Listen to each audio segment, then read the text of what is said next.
దేవాలయాలు ఇవి కేవలం రాతి కట్టడాలు మాత్రమే కాదు, ఘనమైన మన చరిత్రకు నిదర్శనాలు, మానసిక ప్రశాంతతను చేకూర్చే ఆధ్యాత్మిక కేంద్రాలు, భారతీయ శిల్ప సంపదకు నిలయాలు, మన సాంస్కృతిక చిహ్నాలు. నేటి శాస్త్ర సాంకేతికతకు అంతుచిక్కని ఎన్నో నిర్మాణాలు వందల వేల ఏళ్ల క్రితం మన పూర్వీకులు నిర్మించారు. అంతటి గొప్ప చారిత్రక సంపదకు నిలయమైన దేవాలయాలను ముస్లిం దండయాత్రల సమయంలో కూడా రక్షించుకోగలిగారు. కానీ నేడు గుప్తనిధుల వేటగాల నుండి మాత్రం రక్షించుకోలేకపోతున్నాం. ఆ కోవకు చెందినదే అనంతపురం జిల్లా కళ్యాణదుర్గం నియోజకవర్గం కుందుర్పి మండలం మలైనూరు గ్రామంలోని ఓ ప్రాచీన దేవాలయం. స్థానికులు ఈ దేవాలయాన్ని 5 దేవుళ్ల గుడి అని, పంచలింగాల గుడి అని కూడా అంటుంటారు. చాళుక్యుల కాలంలో ఎంతో వైభవంగా వెలుగొందిన ఈ దేవాలయం మొన్నటి వరకు పాడుబడి గబ్బిలాలతో నిండి శిథిలావస్థలో ఉండేది. కానీ పురావస్తు శాఖ అధికారుల ద్వారా, సామాజిక మాధ్యమాల ద్వారా, ముఖ్యంగా జిఎస్టీఆర్ న్యూస్ యూట్యూబ్ ఛానల్ ద్వారా ఈ దేవాలయ విలువను తెలుసుకున్న కొంతమంది గ్రామస్తులు ఈ దేవాలయాన్ని పునరుద్ధరించి పూర్వవైభవం తీసుకురావడానికి నిర్ణయించుకున్నారు.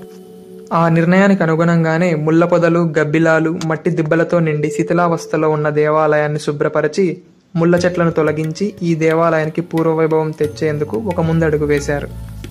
ఇక ఆలయ విశేషాలు పరిశీలిస్తే ఇందులో ఒక శిలాశాసనం ఉంది. Archaeological survey of India 1927 survey ప్రకారం, అంటే ఆంగ్లేయుల కాలంలో చేసిన సర్వేలో ఈ శాసనాన్ని రికార్డ్ చేశారు. ఇందులో కన్నడ లిపిలో కొన్ని సంస్కృత శ్లోకాలు, కన్నడ భాష వాక్యాలతో మహామండలేశ్వర త్రిభువనమల్ల మహారాజు తల్లిదండ్రుల వివరాలు, తన భార్య లక్మాదేవి గుణగణాలను వర్ణించి ఆ రాజు ఈ దేవాలయానికి చేసిన దాన ధర్మాల వివరాలు పొందుపరిచారు.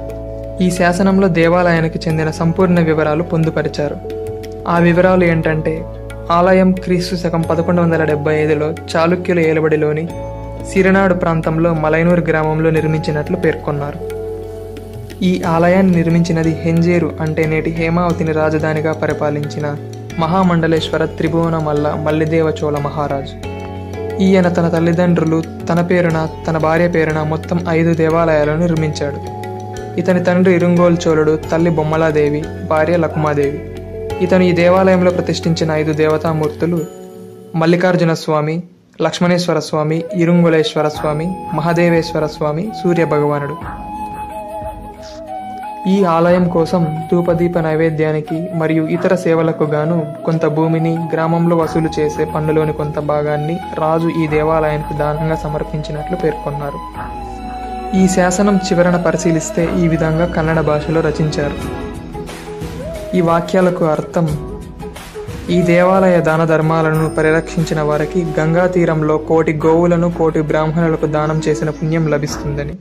దానికి విరుద్ధంగా ఈ దాన ధర్మాలను ధ్వంసం చేసిన వారికి 1,000 గోవులను వధించిన పాపం, 1,000 బ్రాహ్మణులను వధించిన పాపం వస్తుందని స్పష్టంగా రచించారు.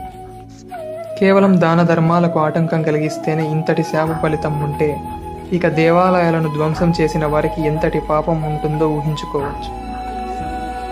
ఈ ఆలయంలోని శిల్ప సంపదను పరిశీలిస్తే ఇక్కడ నంది విగ్రహాలు ఎంతో చక్కగా, పెద్దగా, మెడలో తాడు చిరుగంటలతో అందంగా నాటి శిల్పులు చెక్కారు. మరొక శిల్పం ఒక వీరగల్లు. ఇది ఆత్మబలి కోవకు చెందినది. అంటే ఆ కాలంలో ఒక వ్యక్తి తన గ్రామం కోసం లేదా రాజు శ్రేయస్సు కోసం తనను తాను చంపుకుని ఆత్మహత్య చేసుకోవడాన్ని ఆత్మబలి అంటారు. ఈ విగ్రహంలో ఒక వ్యక్తి కత్తితో తన తలను నరుక్కుంటున్నట్లు ఉంది. మరో వీరగల్లు శిల్పంలో కింది భాగం ధ్వంసమైనందువల్ల ఎందుకు మరణించారో తెలియదు, కానీ మధ్య భాగంలో ఒక వ్యక్తిని దేవకాంతల కైలాసం తీసుకుని వెళ్తున్నట్లు, పైభాగంలో కైలాసం చేరి శివపూజలో పాల్గొంటున్నట్లు ఉంది. ఇంకా శివభక్తుడైన వ్యాఘ్రపాదుడు మరియు చతురంగ బలాలలోని అశ్వ, గజ దళాలు మొదలైన విగ్రహాలు ఎంతో చక్కగా మలిచారు. ఈ మధ్యనే 7 అశ్వాలు, రథసారథి అరుణుడు కలిగిన సూర్యభగవానుడి విగ్రహ పీఠ భాగం బయటపడింది.